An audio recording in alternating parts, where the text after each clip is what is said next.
이강인이 크리스탈 팰리스와 연결됐습니다. 프랑스 매체 스포르트는 파리 생제르맹에서 벤치로 밀려난 이강인이 이적을 고려 중이다. 이에 팰리스는 이강인 영입전에서 강하게 밀어붙이고 있다. 이미 경쟁 구단들보다 한 발 앞서 나가고 있다라고 보도했습니다.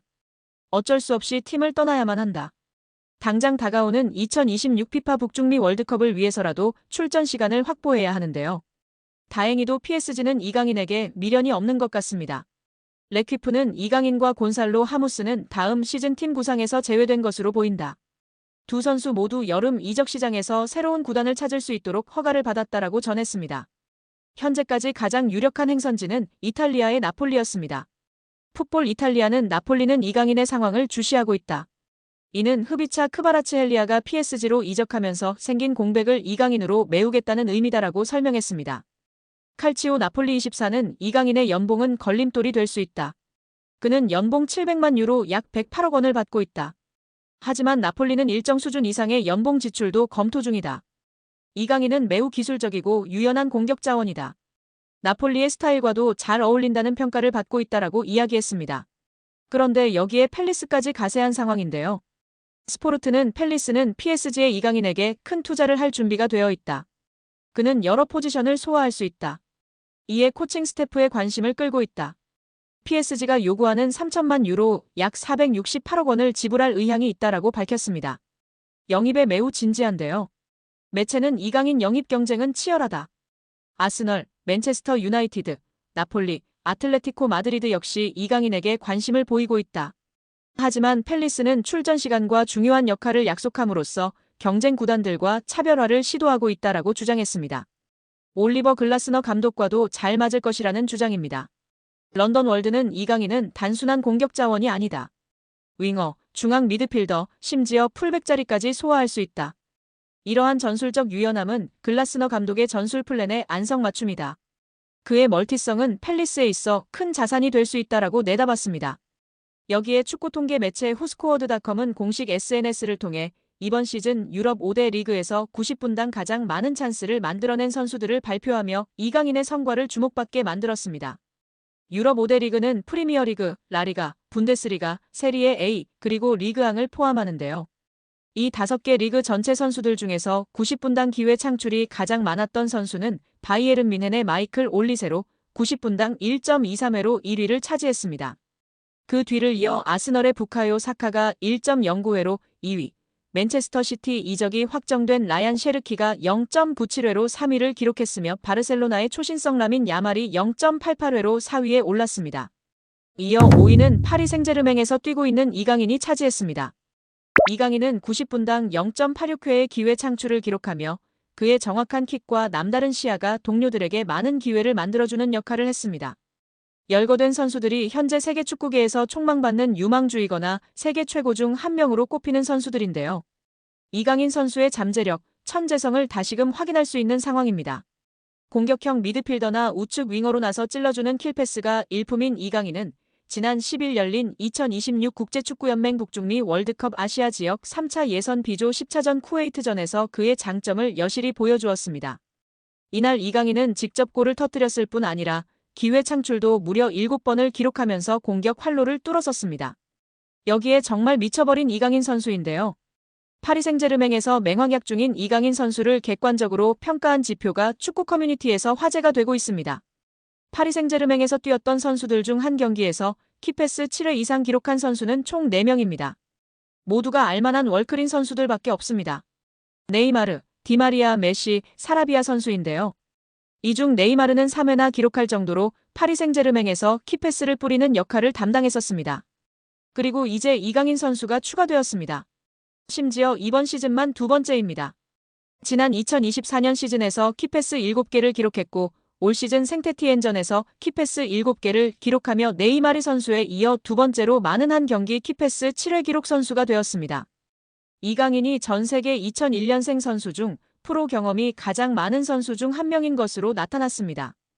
국제축구연맹 피파 산하 국제스포츠연구센터 CIES는 16일 2001년생 이후 선수 중 프로 경기 출전 경험이 많은 선수들을 조사해 발표했는데요. 이강인은 전 세계에서 활약하는 2001년생 선수 중 프로 경기 경험이 6번째로 많은 것으로 나타났습니다.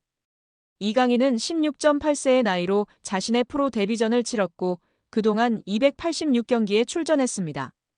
이강인은 매년 평균 39.1경기에 출전한 것으로 나타났습니다. 2001년생 선수 중에선 레알 마드리드의 호드리고의 프로 경험이 가장 많은 것으로 드러났습니다. 호드리고는 379번의 공식 경기에 출전했고 해마다 평균 50.9경기에 출전한 것으로 나타났습니다. 2001년생 선수 중에선 호드리고에 이어 레알 소시에다드 쿠보의 프로 경험이 두 번째로 많았고 나이트, 사카, 알베르토가 뒤를 이었습니다. 이강인은 지난 2019년 국제축구연맹 20세 이하 월드컵에서 대회 득점왕 홀란드를 제치고 골든볼을 수상하며 전 세계 최고 유망주로 인정받기도 했습니다. 벨기에 신성 케털라러는 이강인에 이어 전 세계 2001년생 선수 중 프로 경기 경험이 7번째로 많은 것으로 나타났습니다. 이어 이강인의 파리 생제르맹 동료 크바라츠헬리아가 전 세계 2001년생 중에선 8번째로 프로 경험이 많은 것으로 드러났습니다. 2002년생 선수 중에선 레알 마드리드의 카마빙가의 프로 경기 경험이 가장 많았고 리버풀의 흐라벤베르흐가 뒤를 이었습니다.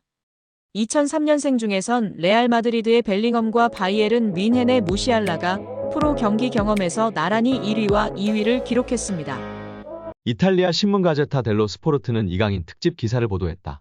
매체는 뉴 슈퍼 히어로라는 영상을 통해 리얼리티쇼 스타에서 발렌시아 신성까지 라며 그가 걸어온 길을 조명했습니다. 가제타 델로 스포르트는 동양에서는 그동안 최고 수준의 스타가 탄생하길 애타게 기다렸다. 물론 전성기에 도달하고 있는 토트넘 호스퍼 손흥민이 있다. 하지만 이를 능가할 정도로 눈부시고 아름다운 축구 센스를 가진 사람이 있다. 바로 이강인이다. 이적료 8천만 유로의 숙명을 짊어질 선수다. 괴물이라고 기대감을 드러냈습니다. 이어 이강인의 어린 시절을 되돌아봤는데요. 매체는 위대한 태권도 사범의 아들의 전설을 6살 때 시작됐다. 미래 축구 선수를 꿈꾸는 쇼 프로그램에 출연했다. 10살 때 스페인으로 건너갔다고 전했습니다. 이강인의 특징에 관해서도 꿰뚫고 있었습니다. 가제타 델로 스포르트는 10번의 최적화된 선수다. 드리블을 하며 치고 나갈 때 공이 마치 그의 왼발이 붙어있는 것 같다. 자신의 동료를 향한 기회 창출에 능하다. 빼앗긴 공을 되찾아오려는 수비도 주목해야 한다. 이 정도 능력을 가진 선수 중에 드문 모습이라며 공수양면 갖췄다고 호평했습니다. 또 매체는 날개, 하프 포지션에서 공간이 생기면 파고드는 힘을 발휘한다. 맨체스터 시티 소속이자 포르투갈 미드필더 베르나르도 실바와 비슷하다고 주장했습니다. 또한 이강인 선수가 초등학교 시절 인천 유나이티드 유소년 클럽 취미반에서 축구하던 시절 스승인 최진태 한국축구클리닉센터 감독은 이강인 선수와 약 3년간 함께하면 느낀 감정을 최 감독은 영광스러운 시간이었다고 추억했습니다. 최 감독은 이강인 선수 첫 인상에 대해 처음에 축구하러 왔다고 했을 때 걱정과 부담이 한가득이었다.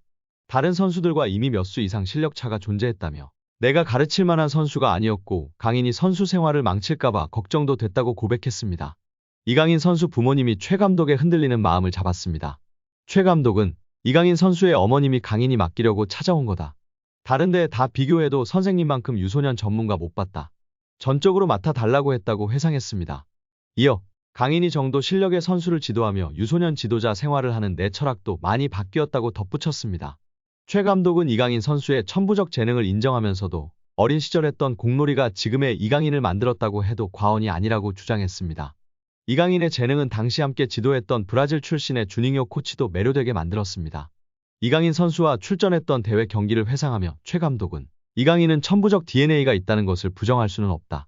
다만사에서 5살부터 아버지가 운영하는 태권도 체육관에서 맨발로 공을 만지고 놀았다는 사실이 중요하다고 설명했습니다.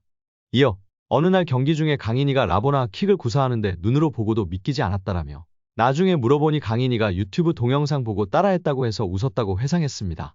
최 감독은 당시 함께했던 주닝요 코치도 이강인 선수는 같은 나이대에 세계적으로도 손꼽히는 재능이다며 엄지를 치켜세웠다라며 외국인 코치들은 자국 노하우와 기술을 전수해주려 하지 않는 특징이 있는데 당시 강인이 재능에 매료된 주닝요 코치는 강인이에게 하나라도 더 알려주기 위해 노력했다고 말했습니다.